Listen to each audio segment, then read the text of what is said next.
In 3 hours from now, the man accused of ramming his car into a crowd protesting Saturday's white nationalist rally is expected to be arraigned. James Alex Fields faces several charges, including hit and run and second-degree murder for the death of 32-year-old Heather Heyer. At least 19 more were injured. All have either been released from the hospital or listed in good condition. We also have this video of the suspect driving away from the scene of the crash. Fields lives in Ohio. He just killed someone. Yes, and he's just pulling away from the scene. He lives in Ohio. He traveled to Charlottesville to attend this rally. His high school teacher tells the Associated Press Fields sympathized with Nazism and idolized Adolf Hitler. As for the victim, Heather Heyer, she was a paralegal. We're told she had a diverse group of friends. No one close to her was surprised to learn that she joined the counter-protest in Charlottesville, especially not her mother. Her entire life has been passionate about justice for everyone and fairness and fair treatment, and you better be able to explain to her why something was true or not true, why it had to be that way. As a child, that can be maddening. As a parent, that could be difficult and challenging, but nevertheless, I encouraged and allowed her to be strong-willed. Not that I probably could have changed her even if I'd wanted. The other sad element of this story, the death of two Virginia State troopers whose helicopter went down while monitoring the rally, one of them whose birthday was the following day.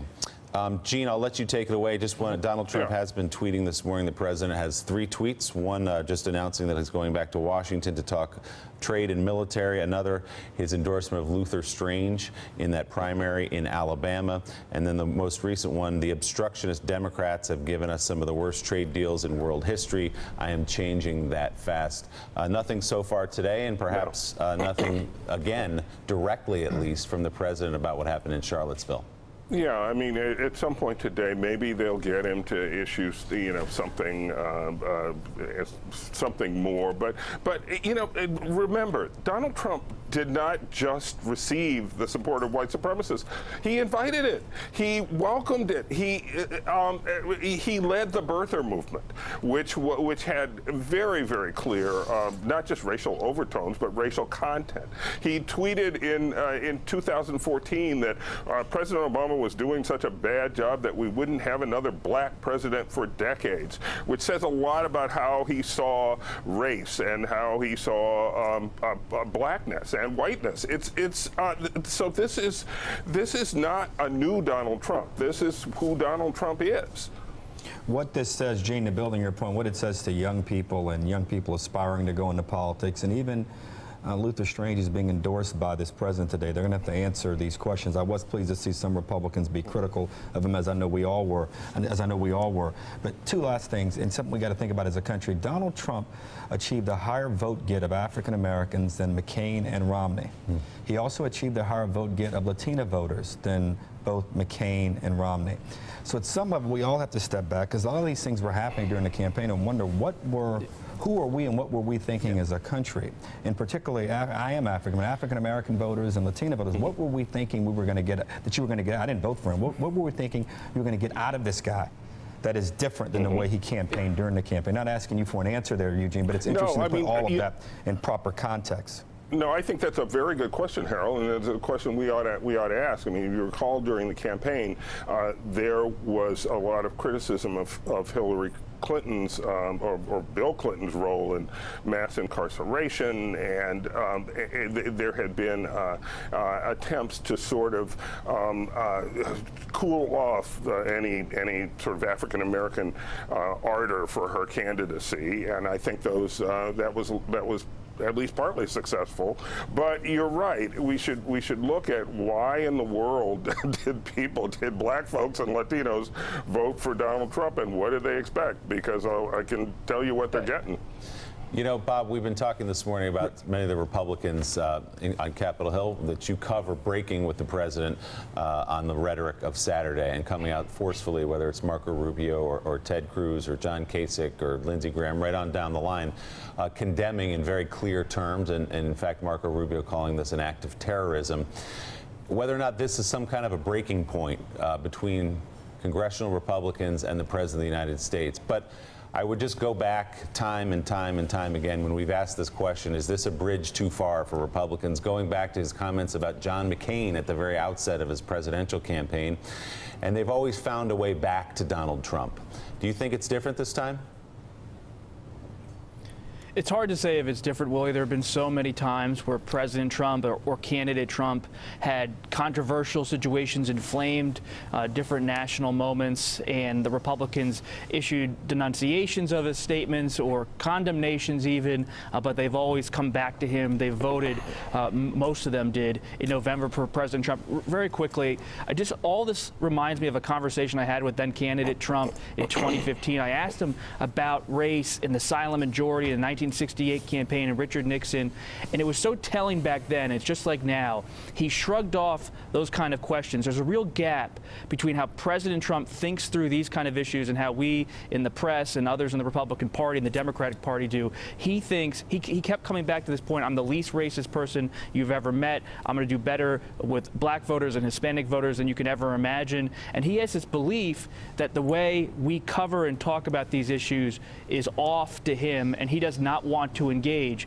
And so there seems to be day to day this clamor for him to respond in a new way, and he continues to resist it, even as his party says, please, behind the scenes especially, respond in a different way. He refuses to engage because he just does not like the context of this entire national discussion.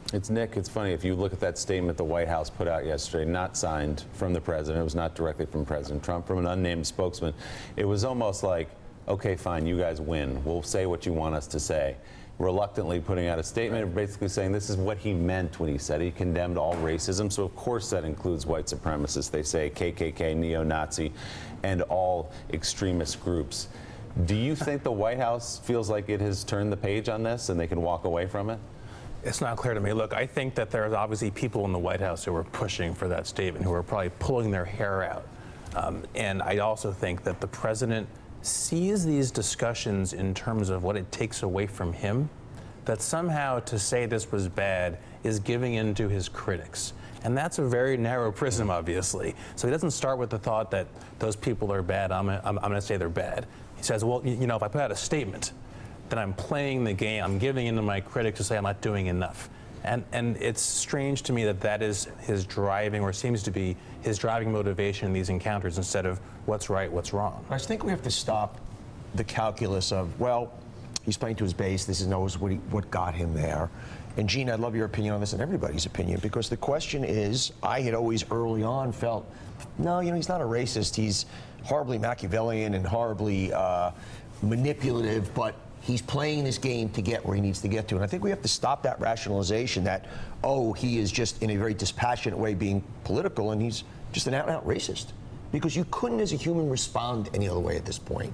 I think we have to stop giving him any air cover of a political discussion, a political strategy, versus core human values of racism. And Gene, you know, to your point, this is not new, but there was always that little out, well, the ends justify the means, it's disgusting, but. And there's no but anymore. I don't see the but. I mean, I'm reminded of something Maya Angelou once said to Oprah Winfrey, which is, when somebody tells you who they are, why don't you believe them? Why do you have to be told 17 times before you believe them?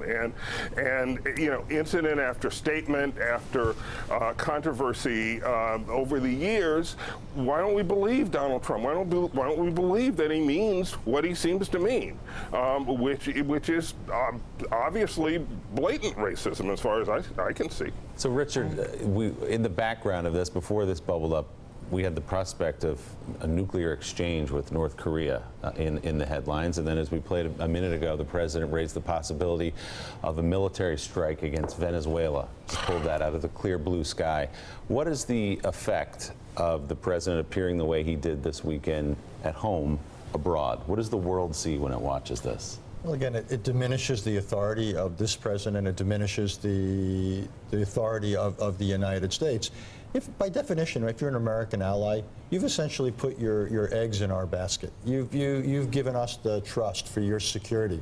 And what this will do is, over time, this will undermine that trust. And every country in the world, I think, that's an American ally now has a little file called hedging against the United States.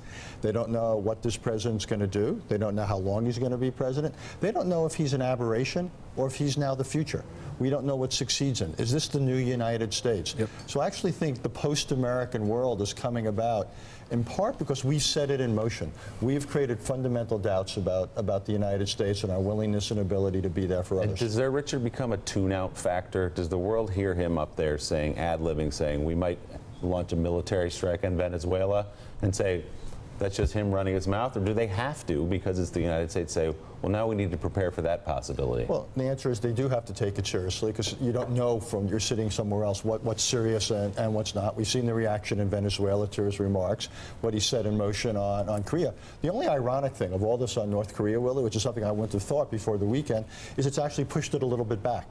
And you see the markets taking a little bit of a breath. You had some comments by Pompeo, the CIA director, basically saying war is not imminent. Right. But this is, well, it's almost like North Korea, that was last week's story. Now we're at Charlottesville. Who knows what's 2 more days? There's a sense of whiplash with this presidency. And the prospect of nuclear war was pushed to the side, and only this president could accomplish it. It's quite extraordinary, yes. It's not the kind of thing we studied when we studied international relations in college, but that's what's now happening. I just want to say, as far as international relations, you know, with his threat to Venezuela because of their proximity, Canada better keep their act together. The proximity doctrine. Close. Yes. So, you know, Trudeau better keep it in line because we're close. But Guam's tourism is looking good, according to the President of the United States. Still. Thanks for checking out MSNBC on YouTube, and make sure you subscribe to stay up to date on the day's biggest stories. And you can click on any of the videos around us to watch more from Morning Joe and MSNBC. Thanks so much for watching.